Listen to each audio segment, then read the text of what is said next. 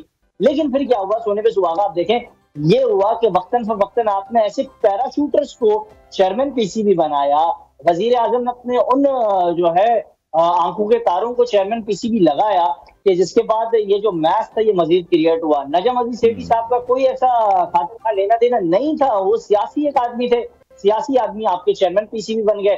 ذکا اشرف صاحب وہ ہے، بگ تھری کا معاملہ آ گیا، ایک نیا اسکینڈل سامنے آ گیا، ایک نیا پاکستان کرکٹ کو مشکل کا وقت دیکھنا پڑا، وہ چیئرمین پی سی بی تھے.